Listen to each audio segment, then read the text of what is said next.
All right, all right. Well, hello, influential entrepreneurs. How is everybody today? It is either Friday or Saturday, depending on where you're listening from. And so, thank goodness the weekend is finally amongst us. I'm so excited and I'd love to know what your plans are this weekend, if you're doing anything fun or exciting, or if you're just staying in. Anyway, if we have not met, I'm so excited to be here with you. My name is Ashley Monk. I'm the CEO of It Media. We are an online advertising agency that helps coaches and course creators scale their online programs with paid ads. But of course, my love language is being able to help other aspiring agency owners just like you be able to really grow and optimize your company for maximum growth over time. And so, over the course of the last and next few days, I have been teaching my signature agency accelerator workshop that focuses on helping you build your business in a sustainable way so that you can make more money, work less, automate, and delegate the things that you are not good at, so that you can have a business that revolves around your life, not a life that revolves around your business, right? We've all probably been there at some point when our business tends to run us instead of us running our business. And so, my hope is over this workshop that you have all the tools, all the resources, and everything you need at your disposal to be able to set yourself up for success later on. And if you've heard me talk, if you've heard me in any of these trainings, you'll know that the number one key in doing that is influence. It's the driving factor behind everything that you do. And so today, specifically, we're going to talk about influence from the perspective of building your dream team and building a team of people around you to support you, to be there with you in the trenches so that you can scale your company. So, again, if you haven't already gotten a workbook, please be sure to message me, ask me for your workbook. I would love to give it to you because we all know that in business, the momentum and the growth happens when you take action. When everything goes from up here to down here and you actually do something, take the leap and work harder about it. Okay, so a couple things before I dive into the content. Really quick, I want to tell you first and foremost that remember, all these trainings will be available to you for until February 23rd at midnight. So be sure to binge listen, watch them all, take as many notes, and go through your workbook as possible before we take them down. You will not want to miss a single one. And of course, if you show up live, I will be answering your questions live as well. Okay, next thing I'll tell you at the end, but if you are ready to take your company to the next level, you need the support and accountability. I did share last night, and I'll continue to share at the end of this training as well, that the Agency Accelerator program is open. And so again, if you're excited to learn more about that and you want the support and help, please feel free to send me a direct message and we can kind of chat further. But for now, let's dive into the topic you've all been waiting for. Building your dream team. Oh my goodness, this is probably one of my favorite topics to teach on. I love everything that I get to teach, but I love team development because it is so important in being able to grow a business that can outlast you, that can sustain itself without you. And I talked a lot last night, and if you missed the training last night, go back and watch. I talked all about the CEO mindset and uncovering some of those limiting beliefs that are holding you back. And a lot of times, one of those beliefs is building a dream team. A lot of times, I see so many business owners that are terrified to delegate because they think that no one else can do it like them. They think that they've done it this way, it needs to be done this way, and they're fearful of the time and the energy that it takes to train. But I'm here to tell you that in order to build a sustainable business that can live beyond you, to make the income and probably hit the goals that you want in your life without working 24/7, a team is going to be an essential component in that process to get you out of the day-to-day and drowning in deliverables to being able to have and hit the goals that you want to. Especially as a service-based entrepreneur, we all know it's very hard to take vacations, to separate from our clients when we're serving them when it's just us, right? Because if you don't have a team or people around you, the day that you're out of your business is the day that your business is done, right? And we want to help you build your business as an asset to help continue to support you and your lifestyle goals, because that is the purpose of your business. It is to make you money, okay? It's not a hobby. So let's dig into it. Okay.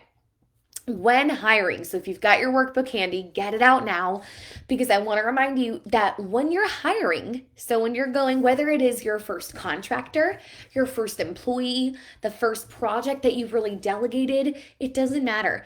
But when you're hiring, it is essential to hire around your strengths. Okay. And when I say around your strengths, I mean that you need to know what your strengths are so that you can hire things around your weaknesses, if that makes sense. Okay. Are you tracking with me? Because your goal in business should always be, instead of trying to be a jack of all trades, a master of none, right? Something that I know in the past I have been very, very guilty of. You need to be hiring people that do things that you suck at better than you, or things that take you way too long, but they can do way faster.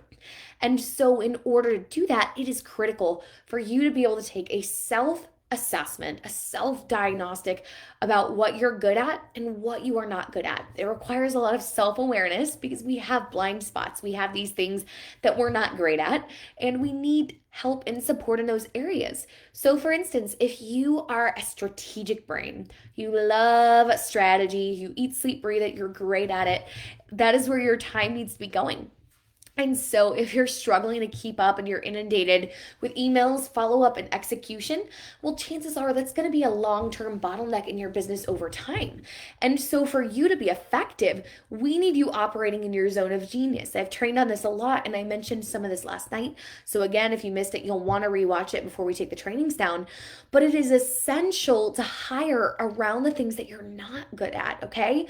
We don't want you to spend time developing things that will never move the needle because they're not your innate strengths. Because two things will happen.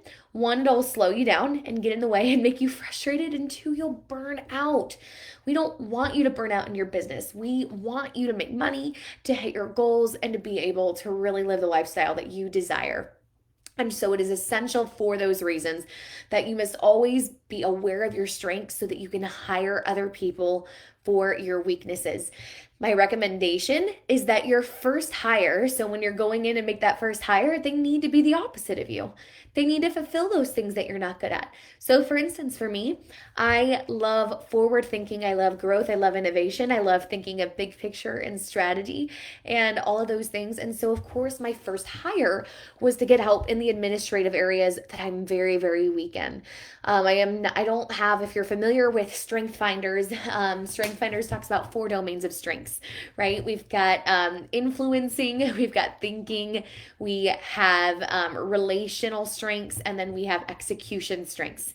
Well, all of my strengths fall under the influence and the strategy category, and guess who has very little execution strengths? This girl, okay? And so as a result, that means that I needed to look for somebody that really, really is good and loves the details, loves the follow-up, and that nothing gets past them, right?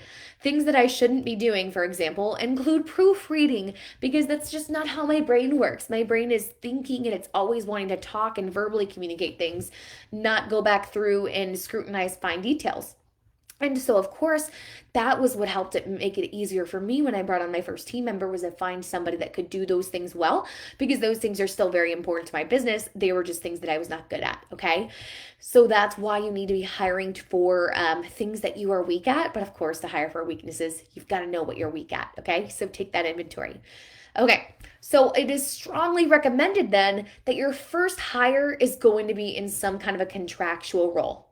Okay, your first hire, it makes the most sense to hire somebody in a contractual role for the online service-based business owners. Why is this? Well, as much as you will hear, okay, great question, Samantha. Strength Finders is, there's a book, but then it's also an assessment. It's about, I think it's a $30 assessment. You can take it online. It's invaluable. Every time I hire a new team member, Samantha, I have them take their Strength Finders and go through and take that assessment as well. And so we try to hire people based on every domain so that all of our bases are covered. And so our team is very well-rounded. As a result, we represent all the 35 strengths because I've hired that way intentionally. Great question. Okay. So I recommend that your first hire is a contractor or someone in a contractual role. Now, this is really important because I do this because I don't want you to be locked in long term. Usually, there's a lot of things. So, it's really easy for a lot of entrepreneurs and business owners to shift the blame when things aren't done properly in their business to their team, right? But I take the opposite philosophy. And I talked about this last night, but I believe that as the CEO of your company and in your business, as the CEO, everything falls in you. In other words, everything is your fault, right? All the success is with your team, but everything that could go wrong falls on you in your leadership and your ability to communicate and lead your team well, right? And so I recommend that you hire a contractor before you hire an employee or somebody to do a project for you, because it's going to help you better understand how to delegate things and help you not be locked into a commitment. Because when you hire a contractor, you can terminate based on the terms of contract that agreement really at any time unless you sign a long-term agreement. So that is one thing you want to be mindful of is, okay, when you work with a contractor, what is that time frame commitment? But I recommend you hire a contractor first because then you have the ability to really figure out, okay, do I need this person? You're not locked into a long-term relationship. Now, over time, of course, my recommendation and is always to bring on employees, because an employee, unlike anyone else, you can have that higher expectation. You're at the end of the day, one thing that I teach is that the only thing that separates you and your service-based business from everyone else, and we'll talk about this in another training, is your signature process in your systems.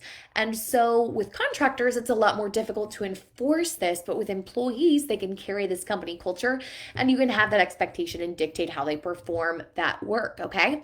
And so I always recommend, though, that you start with a contractor, because once you bring on an employee, there is a bigger commitment there, right? It's their livelihood. You're investing in them, and then you expect them to invest in you. And so it's a lot easier to usually kind of experiment and determine exactly what you need, because usually when I see companies and business owners make their first hire, there's a lot of learning. There's a lot of, like, for instance, one thing I see very often is they think they need to hire one person when in reality it's another. They think that they needed an operations director, but they really needed an executive assistant. I've seen this happen. And so that's why having a contractor and someone that you're not locked into a long-term commitment is a little bit easier to kind of adjust and go from there. Okay. So, what needs to be in place before we hire, right? Because hiring is very exciting and it's going to be the needle mover that allows you to have that momentum and grow your business. But there are some things that need to be in place before you bring those people on. And so it's easier to train and build trust if you work on building the SOP aspect of your business first. And we're going to do a separate training on SOPs. And your SOPs are your standard operating procedures that are how you specifically do things, your secret sauce, your signature services, right, that you do differently than everyone else. And so, in order for you to bring on the right person and to be able to help set them up for success, you first need to be able to communicate and figure out what standards, right, that you expect and the precedents that you have in place when you're bringing that person on. Very, very important that you have these in place. The reason being is, even though with a contractor, you can't enforce how they do the work, it will give you clarity in precisely what you're looking for. Because so often I see business owners that just don't know how to communicate with their contractors. They know what they want up here internally, so they can kind of see it in their head, and they understand maybe internally what they're looking for. But of course, when it comes to actually really understanding and when it comes to actually really getting the right person in the right seat, they don't know until they walk through the entire experience itself to be able to really articulate what they do need. Okay, you with me? Does that make sense so far? I hope it does. Okay. So moving along, sorry, I'm playing myself to make sure that I've got all the questions in front of me in case I miss anything right now. Okay, so your SOPs, we'll talk about building them out again in another training here in a few days. But really, the key is just going to be outlining, first and foremost, the job description, right? I want you to take an inventory of what you are not good at. So, where are you spending your time every day? Usually, before we hire, I always teach my students that you need to do a time study. You need to be very, very honest with yourself, because usually, where you think your time is going, where your time is actually going, are not in alignment. It's kind of like our diet, right? If you've ever completed a food journal, we think that we're eating pretty well. We think that we're eating, very, very healthy. And then when we look back and we've actually tracked it, there was maybe some fast food runs or some snacking in there that we forgot about, that we neglected to cover. Okay. So it's really important to do a time study and to be able to track where your time is going. And also, how long things take you. And I, even to this day, I have my team track their time as well whenever I'm thinking about kind of adjusting people's job descriptions, not as a punisher, right? And I know it feels restricting, especially as an entrepreneur, to have to do this. But the reason I have my team do this is so that I can better help them and set them up for success. Because I like to know if they're spending a lot of time on something and it's not really in their zone of genius, I want to figure out if there's somebody else that can do it better, if there's a way that we can automate it, or if there's a tool that I can purchase for them that will help them better do their job. But we don't know this until we track it, because we might think that something doesn't take very long when in reality it takes us way longer than we could have ever expected. All right. So let's talk about the pros and cons then of hiring. What are really the pros? What are the cons? So let's start with the negative. Let's start with some of the cons first. To be able to hire well, one disadvantage would be, again, you have to have clear processes in place. And sometimes it's easier to get that clarity once you have people coming in and coming on your team, right? It's a little bit easier to set that expectation and to better understand once you've got somebody in that role. But that can be a disadvantage because you really don't know, what to expect until you've got somebody in that seat. Another disadvantage, again, would be just whether or not you'll be able to leverage that person, right? You could bring them on and you could think that you need them, or you could make a bad hire your first time around. It happens. You could hire a role or sign a contract and pay out work that maybe you thought you needed, but you didn't think that you needed. But overall, the benefits and the pros will far outweigh the cons. And so, pros to hire. Oh my goodness. First and foremost, you're starting the way to be able to delegate. You're starting to be able to really actually move into a CEO role. Because if you really want to be a CEO role, you can't do everything. You just can't. There are only so many hours in the day. If you really want to be out of the day-to-day in your business and stop drowning in deliverables, you've got to be able to delegate these things so that you can have the help and support you need to grow your business sustainably without burning yourself out. Okay? Next advantage is the hiring is that your company will probably grow faster. So I want to say this with a caveat, because usually that first month of bringing on anyone new, there is a learning curve. There's an adjustment. We've noticed typically, usually month one that we bring someone on, our revenue, it's like a little bit more stagnant and our time is spent bringing them and getting them up to speed. But then after that, 2 or 3 months, we always see a few times return based on that person coming on, because it's taking off bandwidth from our plate. So there is that lull that you have to kind of prepare for and just be ready. But usually over time, again, the growth continues to outweigh that time and time again. Okay, what else? Other pros of being able to hire and build out your team. You can go back to your zone of genius, okay? Chances are in your business, you started your business in some capacity around something that you love or you're passionate about or that you want to do to move the needle. And then come to reality, you find out you're tied to your screen 24/7. All of your clients are a bunch of mini bosses running around telling you what to do. And there are probably aspects of the service that you offer that you don't love. And that's completely normal. For instance, for me, Facebook advertising. I love that we offer Facebook ads, and my zone is strategy for the ad process itself. I'm fantastic at connecting the big picture, telling everybody who to target, who to not target, how to set up ads for the customer journey, what the track, like everything on a higher level, what it needs to look like. But when it comes to actually setting it up, troubleshooting, event tracking, going through and doing all the work, It's not my favorite thing to do in the world. Now, sometimes there are times as a CEO, you just kind of got to buckle down and make sure that the quality is there that you need. But at the end of the day, I'm so thankful that the way that we've positioned our business is that I have people to be able to help me with these areas. And so while I'm the head of the strategy, I'm able to delegate to two of our other team members to go through and execute the implementation. And so, of course, it's a bonus. Of course, it's a strength because I'm able to focus on what I'm good at, continue to do more of what I'm good at. It lights me up. It allows me to bring in more clients, right? And it ends up just being a huge win because, of course, I am doing what I am best at. Okay, so a few more things to cover. One of the other questions that I get asked very often is employee versus contractor. So, thing that you need to know here is going to be contractors should always be used as a band-aid. They're never a one fix all or a one size fits all solution. And at the end of the day, one thing that you'll learn is that your contractors can really affect your profit margins over time as well. And so if you're relying too heavily on contractors, you can't really control and dictate the overall process. In addition to you really are going to continue to pay more money out each and every month and lose money on services over time. Okay, so I always say you want to always set the expectation as well with a contractor that's coming on that it is going to be temporary, more often than not.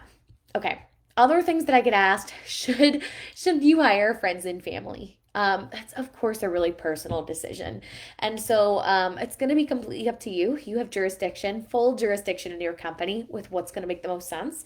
Of course, I work full time with my husband. And I have hired friends and family before, and I can tell you that it can be a challenge. And so the key here is understanding what you're comfortable with and having healthy boundaries in place to be able to dictate what's going to make the most sense for you. So having those boundaries and clear expectations is critical to your growth and to your success. Okay, so let's recap everything for you and bring it all together. And I'm going to give you an action step as well to implement. So when you're hiring, remember that it is essential to hire around your strengths, meaning hire people to do things that you are not good at, okay? Strongly recommended your first hire is going to be a contractor. So I very much recommend that you hire a contractor first so that you can kind of test the waters and figure out what you need. Okay. Next, it's easier to train and build trust if you work on the SOPs and your internal processes in your business first. That way, you're communicating clearly. No one can read your mind, right? You may have a great idea of what's going on internally, but again, no one can read your mind. And finally, pros and cons of hiring. At the end of the day, you're going to kind of have to see there's going to be some cons, right? There's going to be the investment. Remember, it's an investment, not an expense to hire on people. But there's the initial investment, there's the training, there's the time investment that's going to go into that person. But at the end of the day, being able to hire someone is going to do way, way, way more good for your business than bad if you can communicate and train them well. So thank you so much for sticking with me today. If you've got everything you need, you are free to go. But I want to remind you as well that if you're still feeling stuck, if you're still thinking, I eventually want to hire a team, I want to scale, I want to grow, I do want to invite you and remind you that the the Agency Accelerator program is open now until Tuesday night.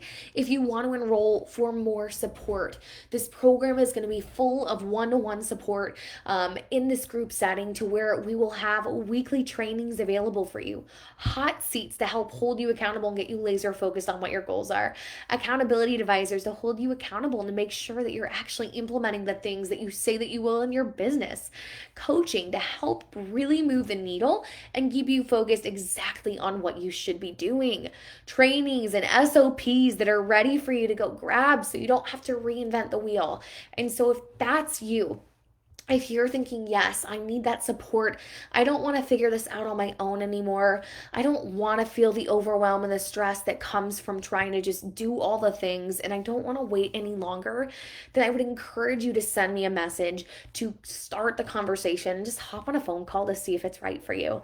And if it's not, that's okay. It may not be the right program for everybody, but I want to challenge you to take action and to do something to move the needle and take that next step in your business. Again, if you've got everything you need in the trainings, things, that's perfect. But here's what I know. I know for me that the most growth that has happened in my business has come from taking action and implementing everything that I've learned. And I know personally the most help that I've gotten and the most growth that has come from when I work with somebody to help hold me to those goals. And so I would love to be that person, a right fit for you. The program is 12 months long, because we want that whole time period to really support you, to help you establish clear goals, to help you really stay laser focused and to far exceed the expectations that you have for yourself. And so the program is an investment. It's a 12-month investment of $1,000 per month. And I promise you that this investment will change your life. I do know that much. I know that being on the other side and going through coaching programs like this has changed my life. And I hope that accountability and implementation would be able to do the same for you. So if your heart is skipping a few beats and you're nervous but you're excited, just send me a message and we can just hop on a call, see if it's right for you. If not, continue to show up live for these challenges while they're here until we take them down on the 23rd. And of course, I will see you tomorrow for our next training. All right, everybody, have a great Friday or Saturday, wherever you're listening from.